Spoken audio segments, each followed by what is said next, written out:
Welcome back, everyone. And thanks again to Bora Yoon for a beautiful, fascinating, and provocative couple of performances. Truly an original and refreshing way to push us in our thinking about science and data. So next up is our much anticipated afternoon keynote.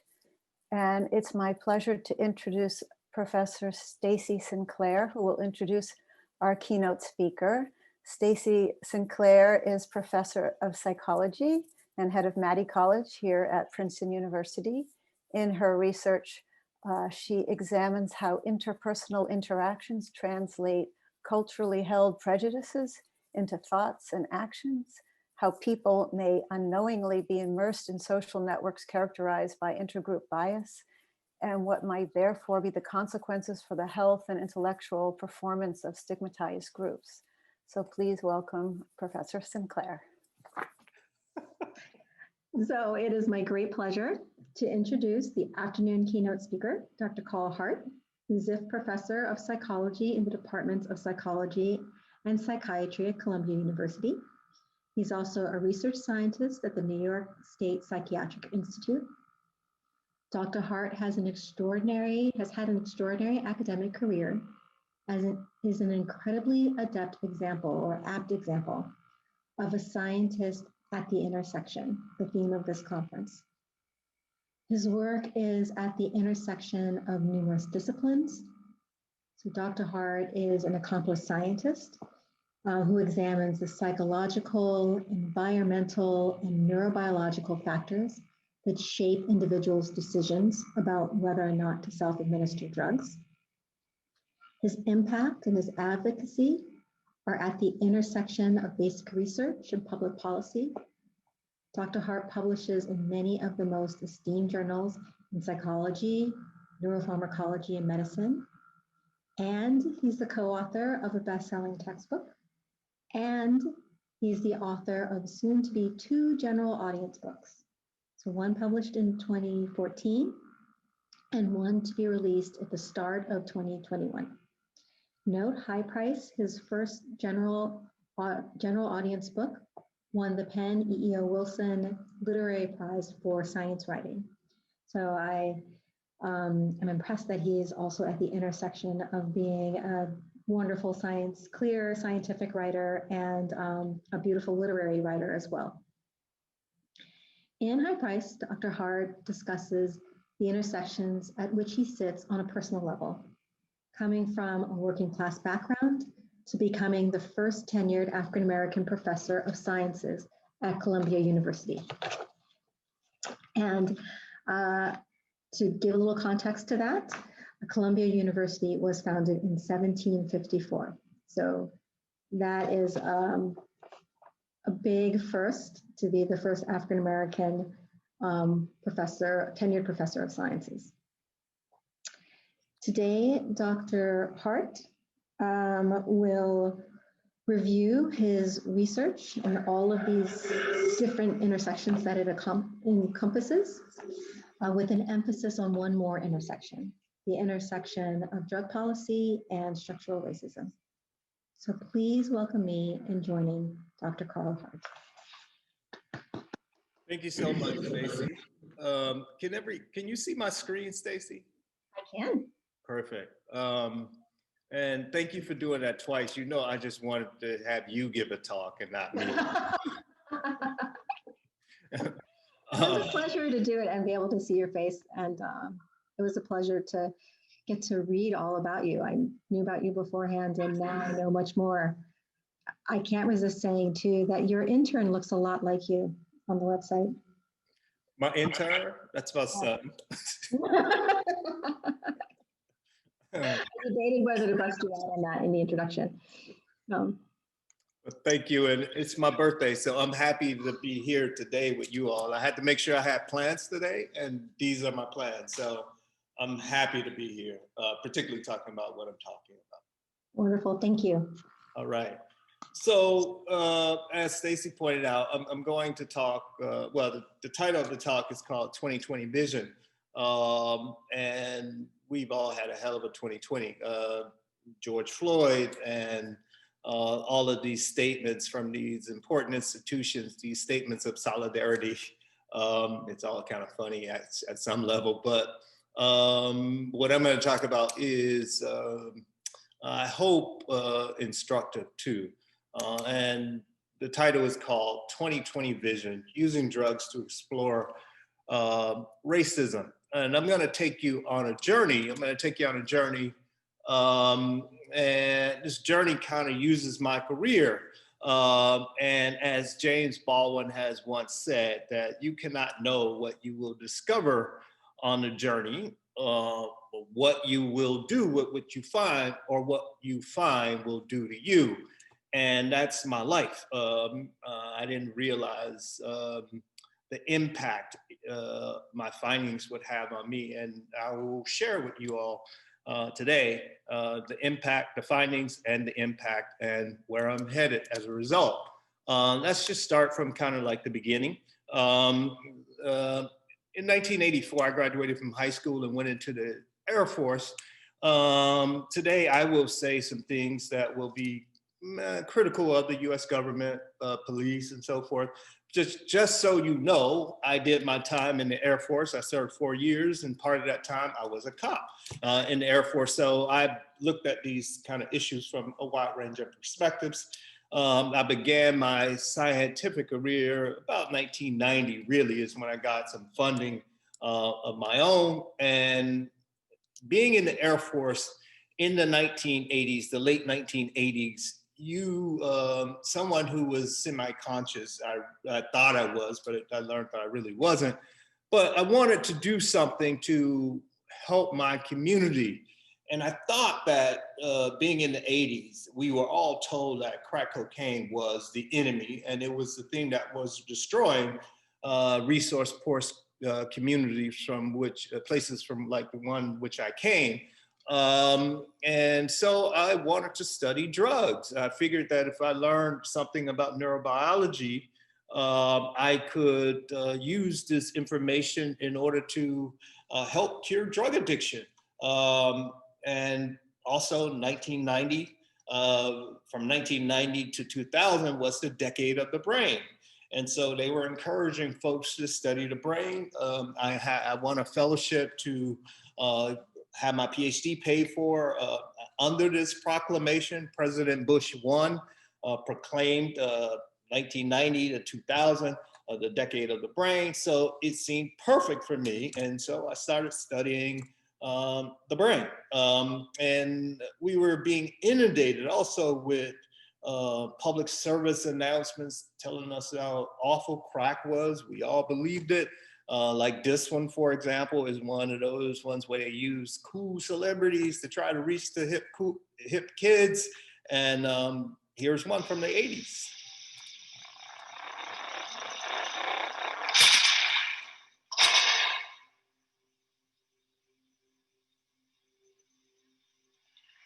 This is crack, rock cocaine.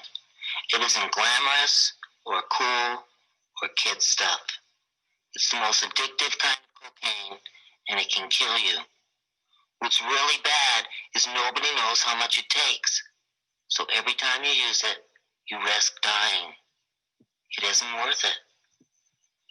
Look, everybody wants to be cool, but doing it with crack isn't just wrong. It could be dead wrong.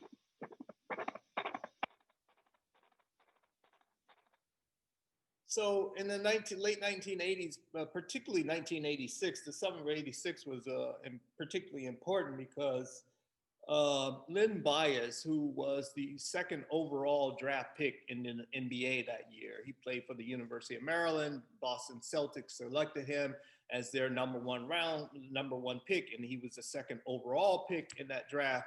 Len Bias went out and celebrated after the draft, and he died. And at the time, the Speaker of the House was Tip O'Neill, who represented the Boston area. And then a week later, the Cleveland Browns defensive cornerback, Don Rogers, died from what people called a crack-related death. Initially, same with Lynn Bias, they called it a crack-related death. And so at that point in the United States, people were upset and they were concerned that crack was so dangerous that it could kill these two athletes at the peak of their athletic powers. They were 21 and 22 years old, and they died from what apparently was a crack overdose, is what people were saying. And so Congress and President Reagan at the time, they issued a proclamation. They declared October Crack Cocaine Awareness Month, October 1986, bringing more money and awareness to this issue. And then Congress passed this law, the Anti-Drug Abuse Act of 1986, which punished crack cocaine violations 100 times more harshly than they punished powder cocaine violations, meaning that small amounts of cracks resulted in mandatory minimum prison sentences. In order to trigger this sort of 5-year mandatory minimum prison sentence with powder cocaine, you had to have 100 times more powder cocaine. And so thus it was the law called the 100-to-1 ratio law, where crack violations were punished so much more harshly than powder cocaine violations were, because people thought that crack was some new form of cocaine that was particularly dangerous. And then in 1986, the law was extended, 1988, the law was extended to not only crack cocaine trafficking violations, it was extended to just simple possession of crack cocaine. So for the first time in our history, first-time users of a drug, crack in this case, were sentenced to 5 years mandatory minimum sentences in prison. It was the first time in our history. We brought back things like the death penalty for people who were caught trafficking in crack cocaine. And in the 1986 law, that was an interesting add-on. It said that the United States would be drug-free by 1995. So we had like 7 years to be drug-free. That was written into the law. Not many people, at least not vocally, people didn't seem to object to this. Nobody seemed to see that this was like impossible, for one, and two, who wants to live in a drug-free society? I mean, cocaine, for example, is used for, still used in some surgeries, nose, throat, ear surgeries. A wide range of drugs are used medically, and so this notion that America would be drug-free was really unrealistic and stupid, to say the best. But it started out with President Reagan signing a proclamation, and how it played out in practice was that anybody receiving federal funds had to have in place drug-free policies to help achieve this goal. So universities, other organizations that receive government funds, they had to put in place policies. And so we had drug testing, and we had all kinds of policies that fired people who got caught using drugs, or people who tested positive. And it kind of reminds me of what the current president is doing with the ban on anti-racism training. So if you receive federal funds, you can no longer teach about anti-racism, or else you may lose your funds. So this similar sort of nonsense happened with drugs in the 80s. And so you can see this sort of parallel. But this is the backdrop in which I was thinking about my career. I was actually on board with most of this stuff, like everyone. I believed the hype. I thought crack was so much more dangerous than powder cocaine. So I was excited. And so I can show you, this is my personal sort of evolution as a scientist.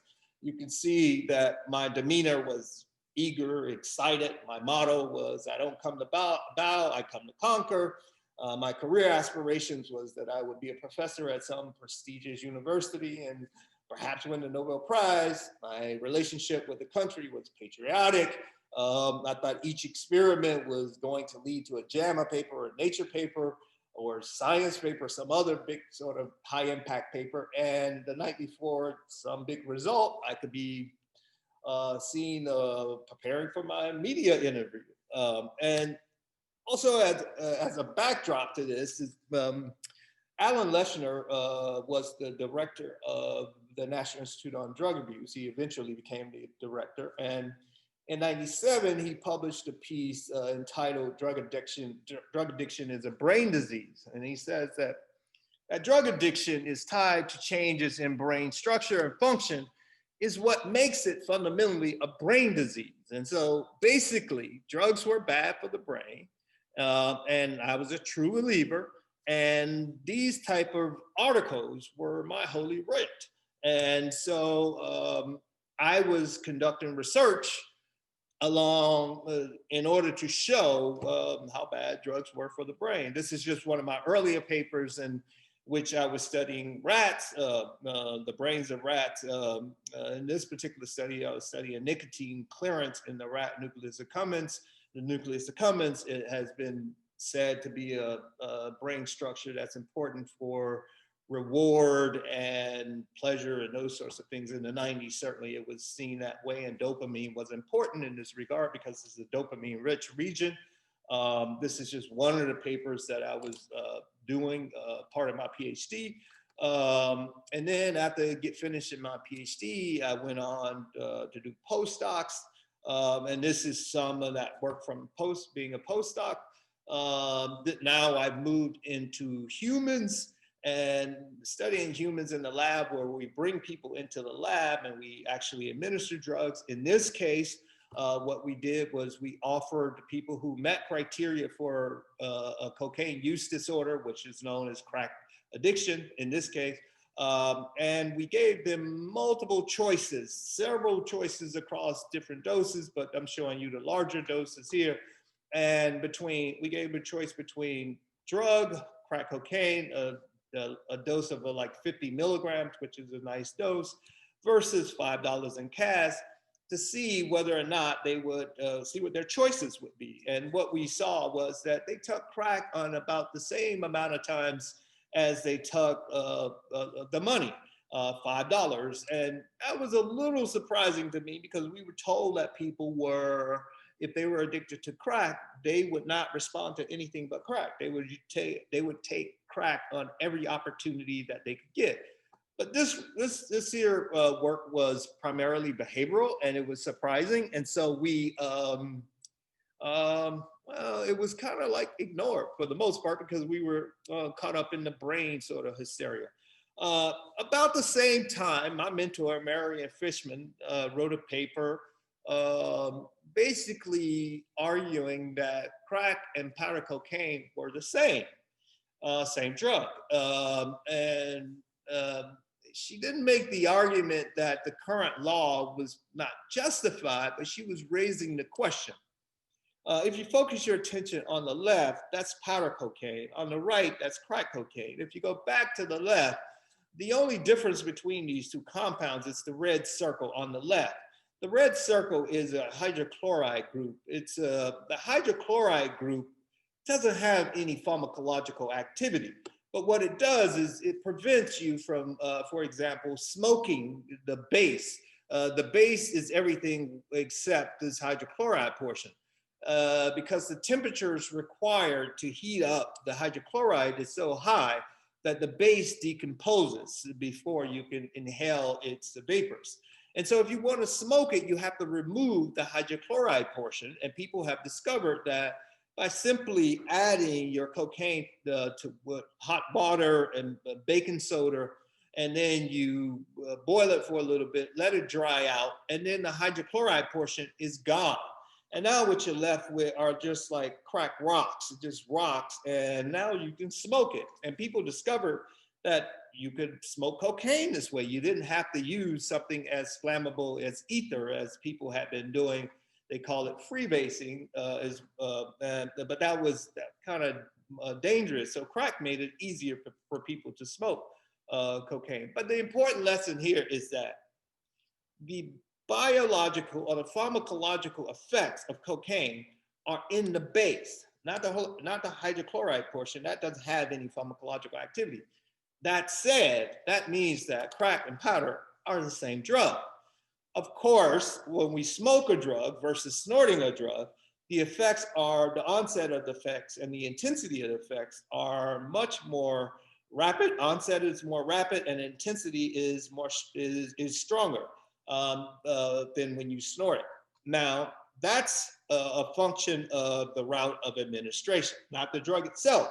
Because when you dissolve powder cocaine and something like saline, and then you shoot it in your veins, the intensity and also the strength of the drug is the same as when you smoke it. So powder and crack cocaine are the same drug. People have shown this now, and we know this now. This sort of information was important, of course, because it was inconsistent with the law. And another reason that it's important is because of who was being prosecuted under the law, who was being sent to jail under the law. This slide showed that by 1992, when the law had been in effect for several years, about 90% of the people who were convicted under this law were Black, even though Black people did not make up the majority of crack users. I know that's inconsistent with what people think and thought, but just by sheer numbers, Black people only make up 12% of the people in this country. And so this really, what this here shows is that there was some selective enforcement of this crack powder law. At this time, let's say in a place like LA County, which has some diversity, not one white person was arrested or prosecuted under this law. And they had more than 1,000 people prosecuted under this law, not one white person in LA County at that time. So it just goes to show the selective enforcement of this law. And so that brings me to a term that I have to define. I have to define racial discrimination. That's what was happening in that case.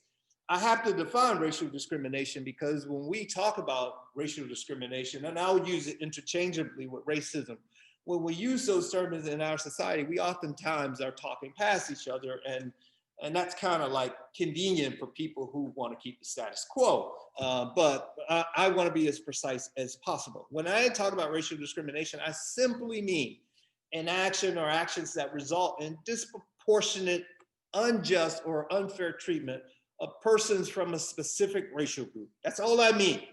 I don't really care what's in people's heads or what's in their heart.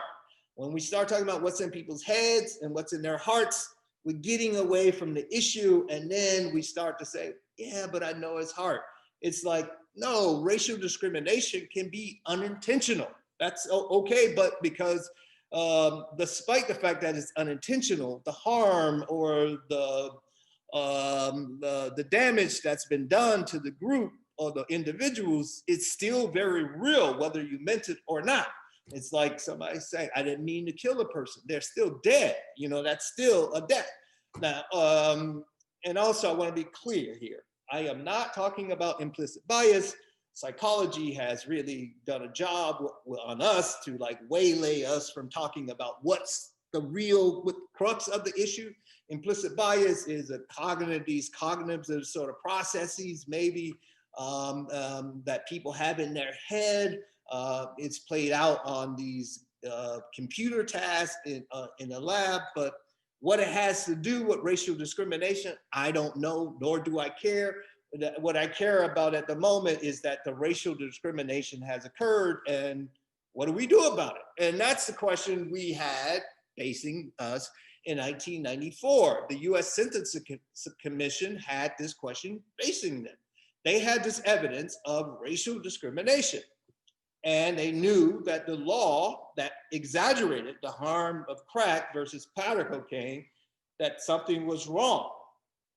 And so what they did was that they said, well, we will amend the law you should know that the U.S. Sentencing Commission, they are the people who determine the punishment for various law infractions in this country.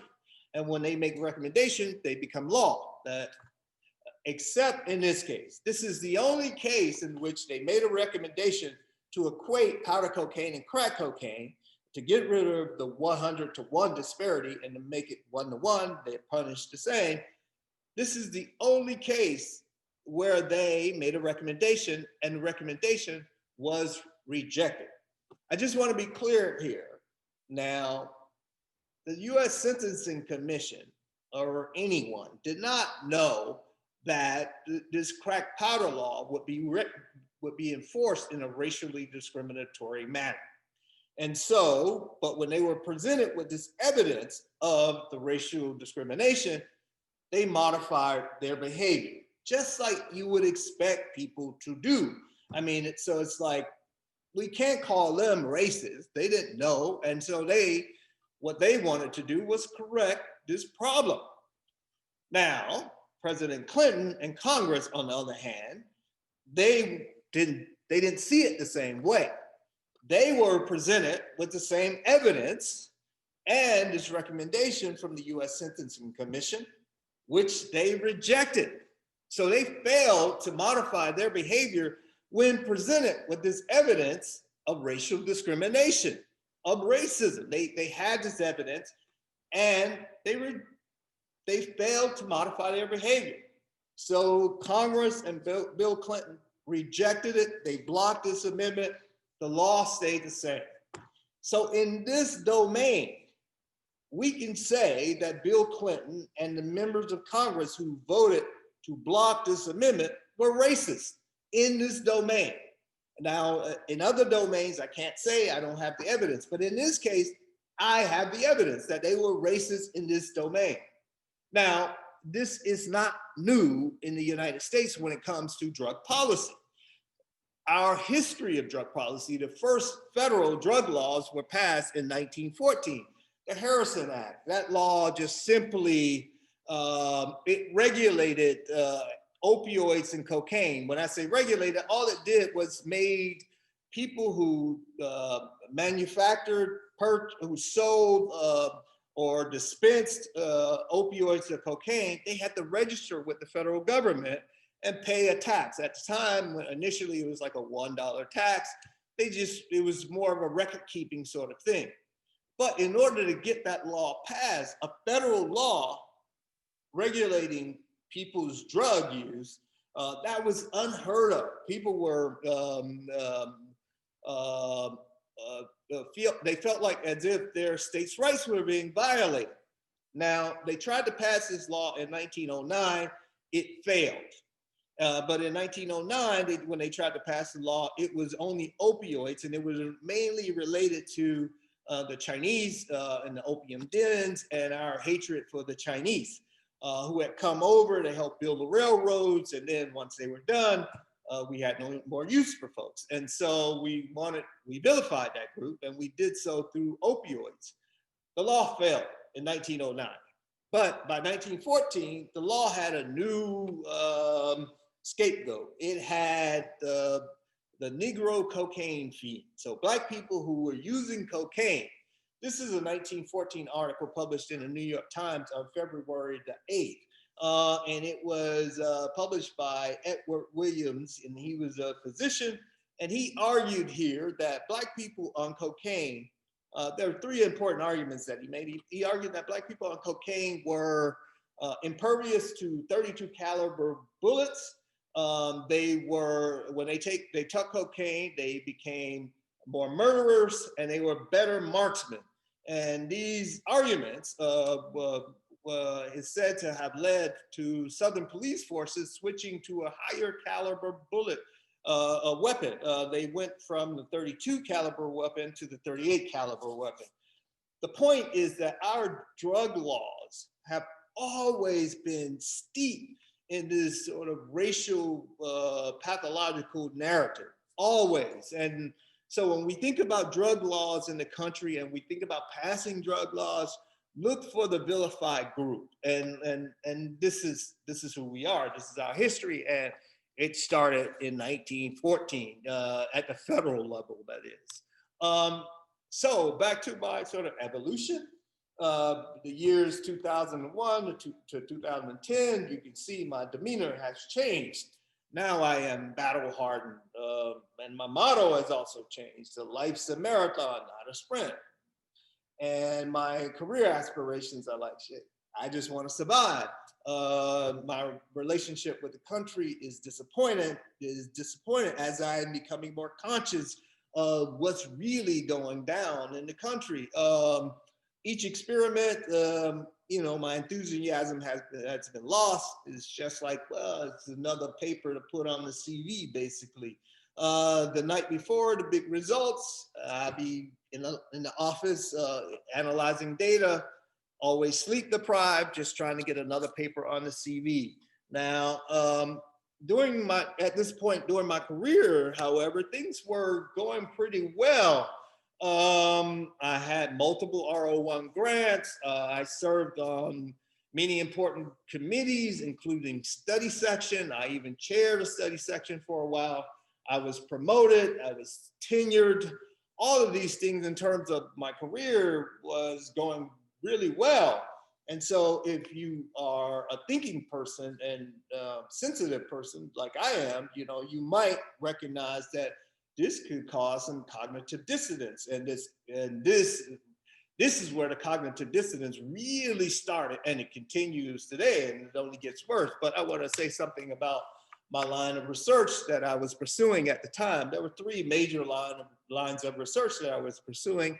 I was studying marijuana in the lab, really trying to figure out the cognitive effects in frequent users. That's a major one. I also was doing some medications development for substance use disordered individuals. We were testing a wide range of medications to see if they would be helpful in helping people stop using or in their treatment.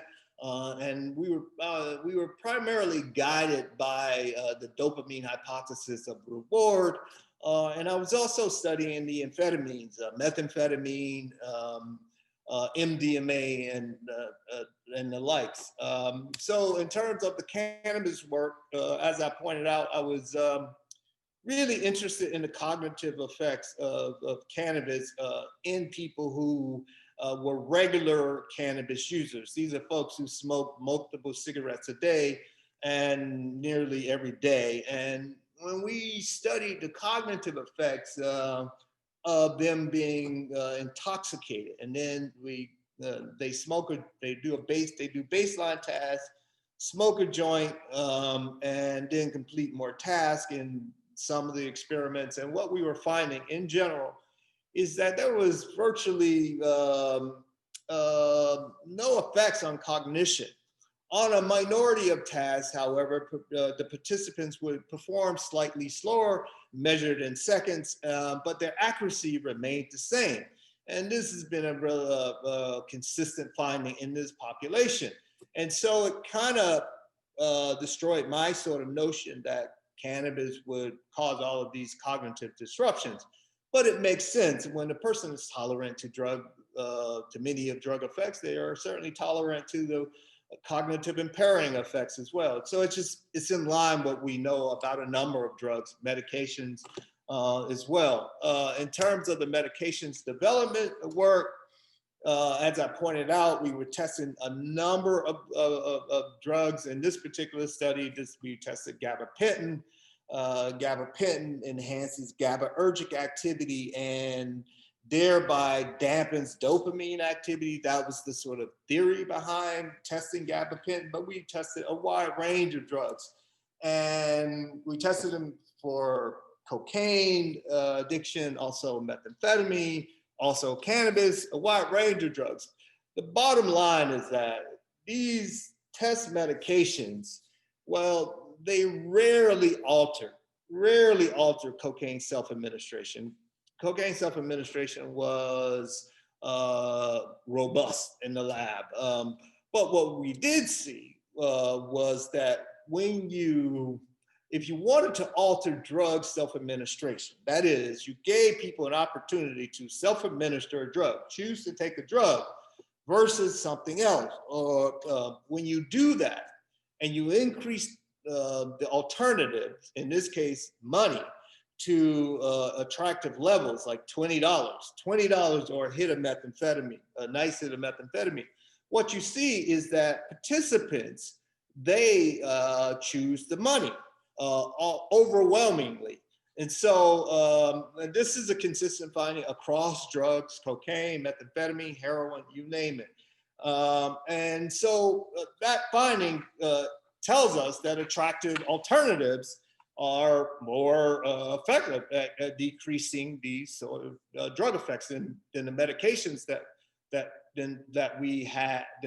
we tested. So attractive alternative decreased drug self-administration, certainly a lot more potently so than the medications we had tested.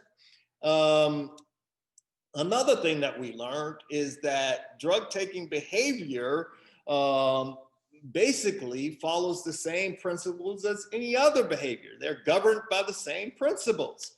And also, it also tells us that drug users can and do behave as rationally as anybody else. And this was a bit surprising to me because at some point in my life, I believed that drug users were just consistently irrational, and what they were behaving in an irrational, just consistently irrational fashion, and their behavior was somehow governed by different principles. Of course, that's not true. Not only our work, a number of other people have shown that their behavior is governed by the same principles that govern other behaviors.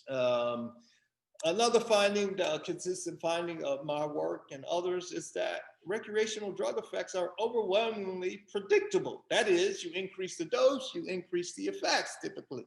And this happens in a dose-dependent, predictable way. And this is not, a lot of people, oftentimes people, you may hear people talking about drug effects or some drugs being unpredictable. Just simply not the case. I mean, pharmacology is a science in part because drugs are predictable. Drug effects are predictable. It's a beautiful thing. And not only are they predictable, drug effects, that is, they are overwhelmingly positive. That is, they increase euphoria, they increase social interactions, enhance social interactions, and often in some cases, like the amphetamines, many of the amphetamines, not MDMA, but the other amphetamines, D-amphetamine, methamphetamine, they improve cognitive performance, stamina, all of these sorts of things. That's why our military, along with other militaries, use amphetamines or give amphetamines to specific soldiers to stay awake, to fight longer, so forth. College students, you all know this too, amphetamines, they work for studying longer, harder. So the general sort of pattern is that many of these drug effects, the drugs that we have vilified, produce overwhelmingly positive effects. Now, still, I had this sort of policy question still nagging at me because the law still is such that crack cocaine is punished 100 times more harshly than powder cocaine. This is 2006 or so. And at this time, more than 80% of the people who are sentenced under this law were Black. Again, Black folks did not make up the majority of drug users. And another thing that we, certainly not the majority of crack users. And another thing that we know is that people tend to buy their drugs from someone within their race. And so there were not more crack dealers. There might have been crack dealers on the streets that some news show showed for sensationalism. They show them on the streets and to give you that impression that the impression that many people had. Anyway, this policy question was nagging at me. And in 2006 or so, George Bush blocked another recommendation of the Sentencing Commission because they attempted to get this thing changed again. They said, okay, if not 1-to-1, how about 1-to-10? Nope. How about 1-to-20? Nope. George Bush, number 2, blocked this on a couple of times. And so again, he was presented with this evidence of this law being enforced in a racially discriminatory manner. He had all of this evidence. He had evidence that crack and powder were essentially the same drug. Had all that evidence, and he still rejected the recommendation of the US Sentencing Commission. So in this case, we can say George Bush II was racist in this domain. 2007, along comes Barack Obama, who's running for president. He is speaking before an audience at Howard University on this topic. He said that judges think is wrong, Republicans think is wrong, Democrats think is wrong, and yet it's been approved by Republican and Democratic presidents because no one was willing to brave the politics and make it right. That will end when I'm president. So the question is, did it end? Well, since we're on this weird ass Zoom thing, I can't hear your responses. So we'll just say in his sort of typical Obama way, did it end? Well, in the Obama way, kinda. In 2010, when Congress passed, Obama approved this Fair Sentencing Act that decreased the disparity from 100 to 1 to 100 to 18. And so they increased the amount of crack cocaine needed to trigger the penalty. And that's a good thing, that at least they decreased the disparity between the two. But I want to leave you, I want to make sure that you understand that they are the same drug.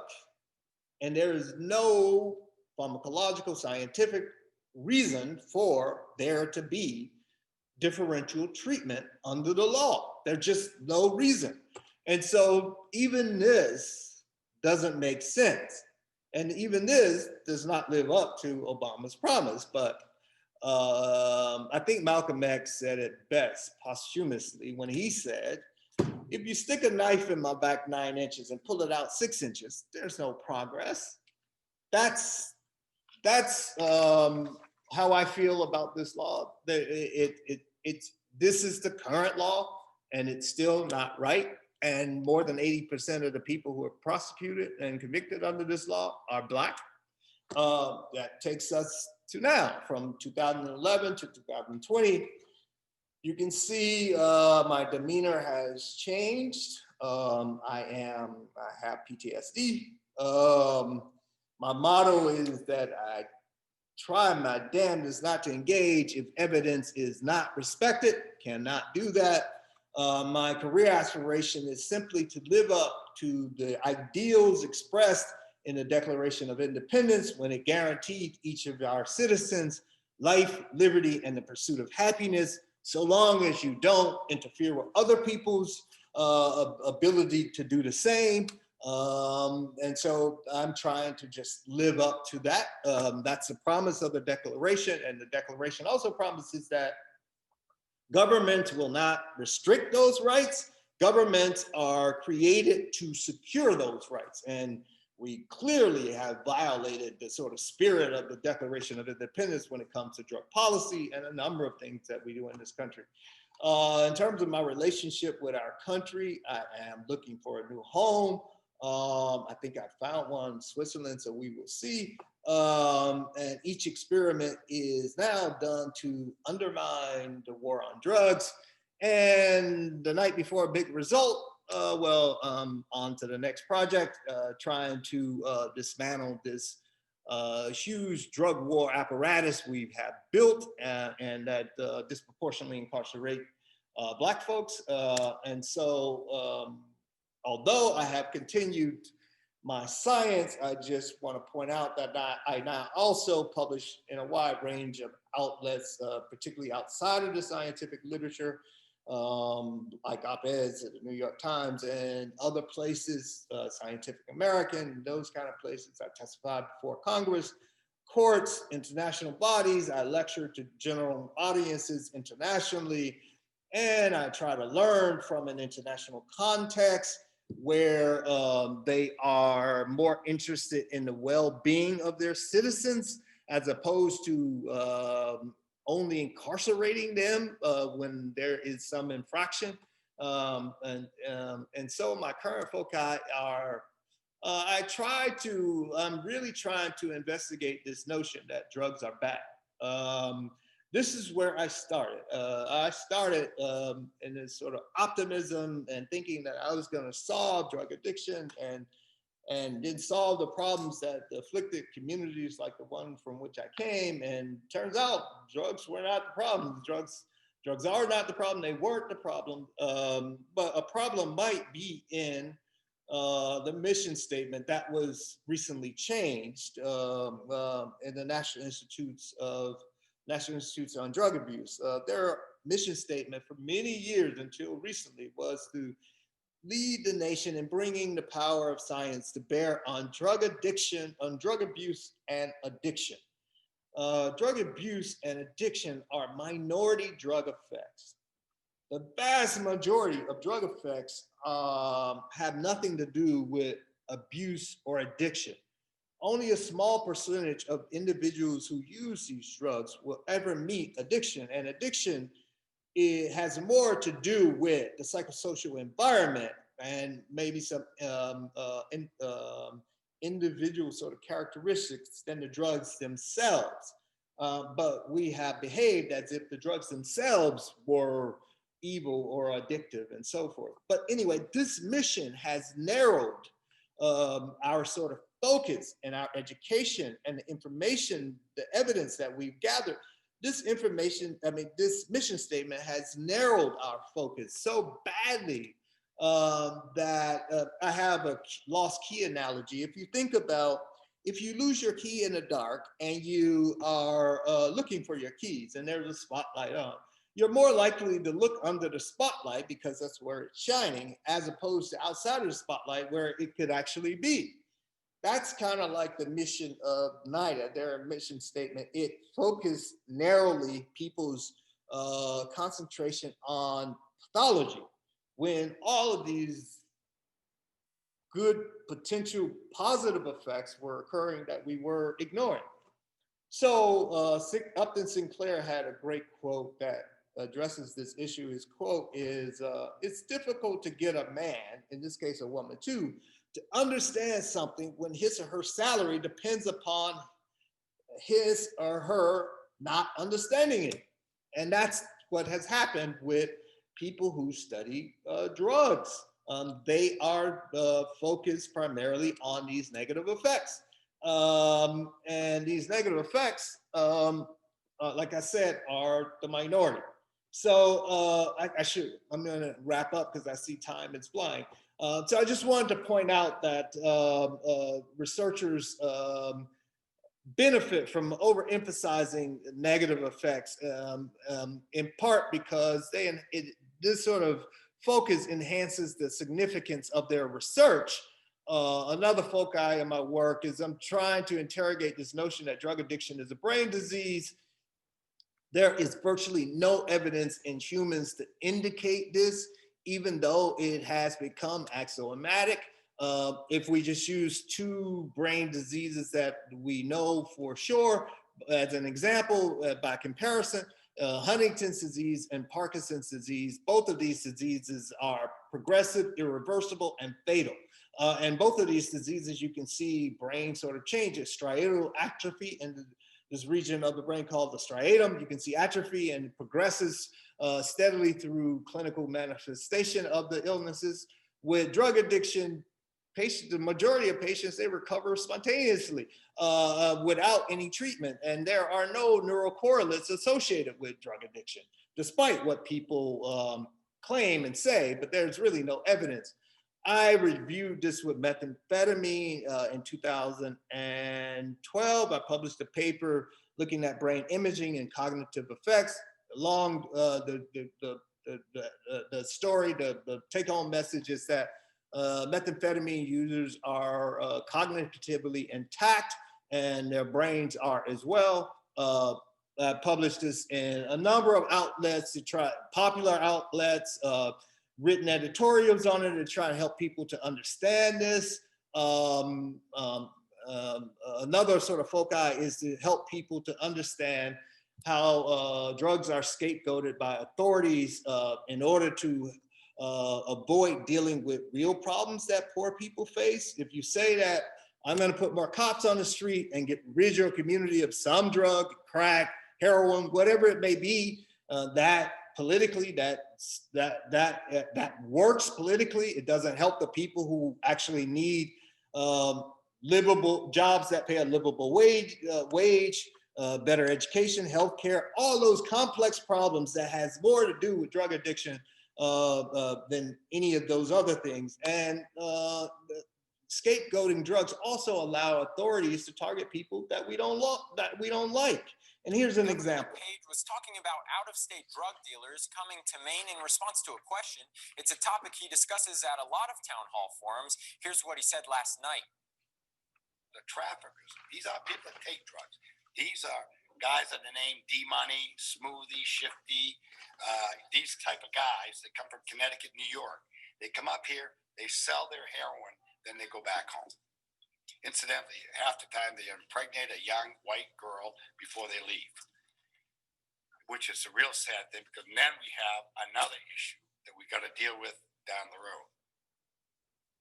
Well, that was Governor LePage of Maine, and what he said, he basically said our drug policy. That is what drives our drug policy.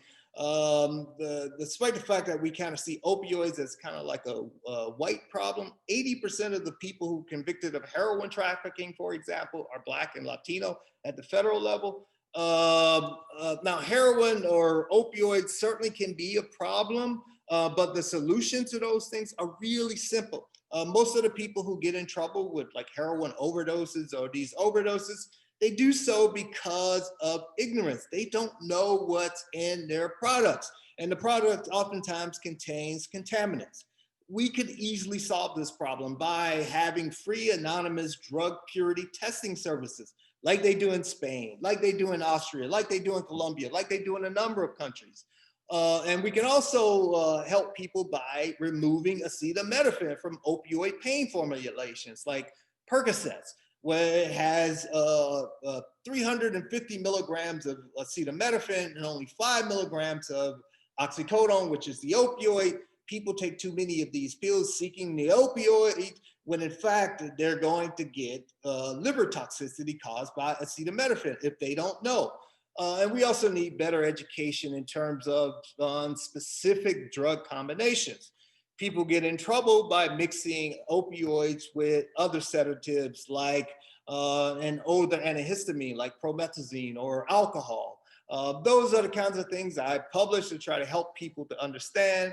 I've also talked about the police using drugs as a justification for brutality, and 2020 has really shown us this with Breonna Taylor, George Floyd, but the list is long and it goes on, and this isn't new, as we know. So in terms of the solutions, what do I think? I think that number one, what I think we should do is stop jailing anybody for personal use of drugs. Particularly when we think about the spirit of the Declaration of Independence. There are people who use drugs in their pursuit of happiness. That's in the spirit of the Declaration of Independence. No one should be going to jail for simply using drugs. And treatment should be reserved for those people who actually want it and need it, and not forced treatment. And we need to be more honest about drug education. Drugs, the psychoactive drugs that people use, they use them because they work at enhancing pleasure and a number of other things. But there are some things that we need to make sure that people are aware of if they're using these drugs. And we have to be more honest. I think that our drug laws are unjust. They are unjust in part because they violate the spirit of the Declaration of Independence. You are altering your consciousness and not messing with anybody else. That's an unjust law. As Martin Luther King said, we have a moral responsibility to disobey unjust laws. And this huge drug war apparatus, the police and so forth, we need to retrain and redirect their efforts calibrate their budgets and so forth.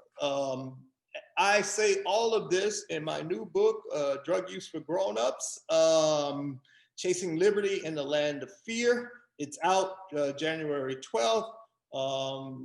Please support me and buy it. And at this point, I hope I didn't go over too much. I'd like to open up the floor for questions, actually comments disguised as questions.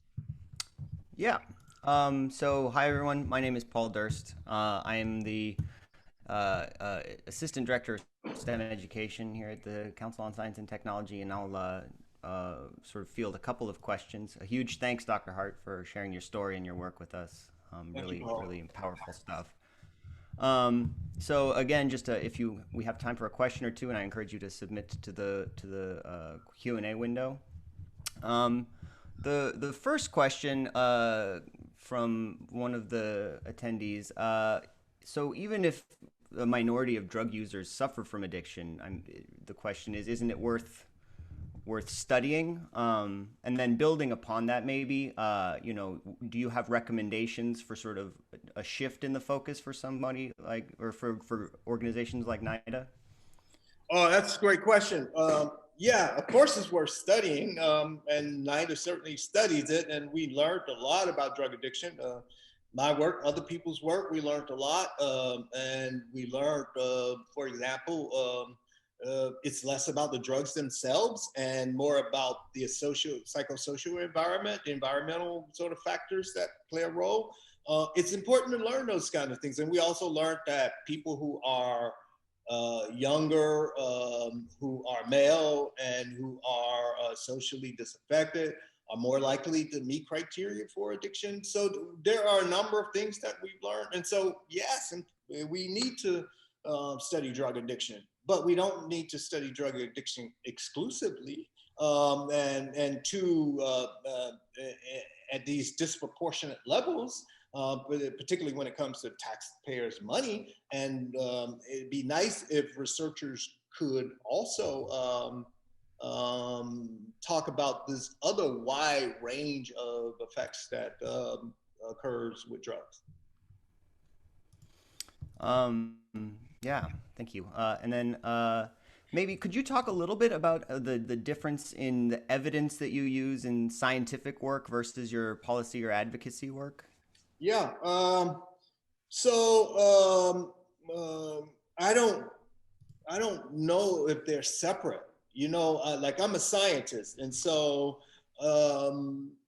whenever I talk about these issues, it's data driven, and science has actually kind of been a savior for me because it was an equalizer in that.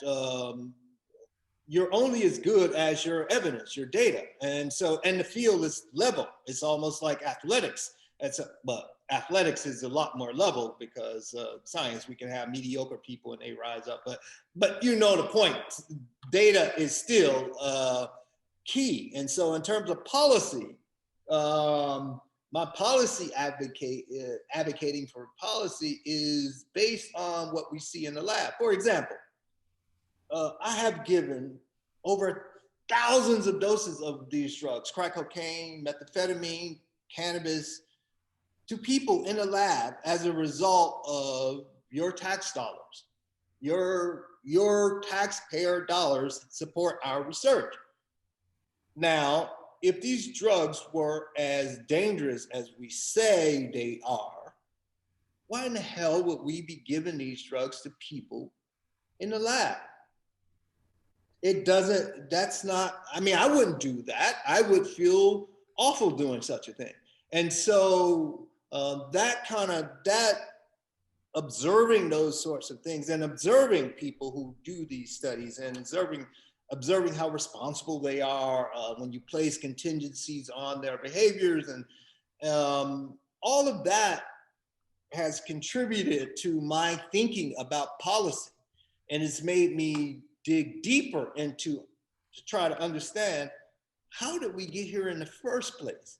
And then so the data, when the data is bumping up against this sort of belief that I had that was not necessarily informed by evidence, it was informed by the public sort of thinking.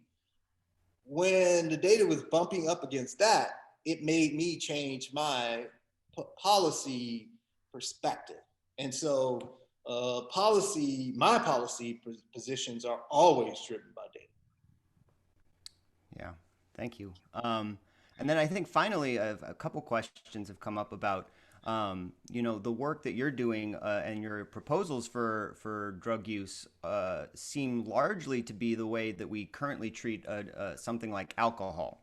And maybe could you talk a little bit about sort of the effects of alcohol, the health effects versus the drugs you're talking about, and a very dangerous legal drug versus these illegal substances? Yeah, when we say a very dangerous drug, you know, we need to contextualize that. Alcohol certainly can be dangerous, and each year, 100,000 Americans die because of alcohol alone.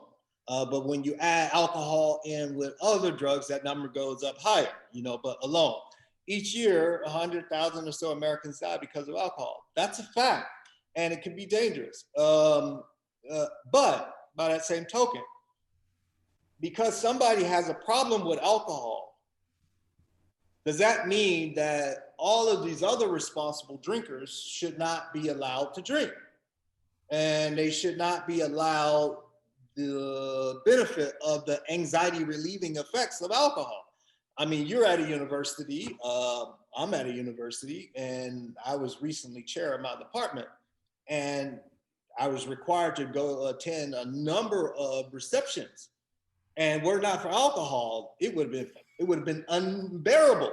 And so thank God for alcohol in that regard. And so when I think about cocaine, heroin, all the rest of these drugs, yeah, they could be used in a similar way. With alcohol, what we do is when we sell alcohol, we control the unit dose that's in the product, and we have a requirement, an age requirement.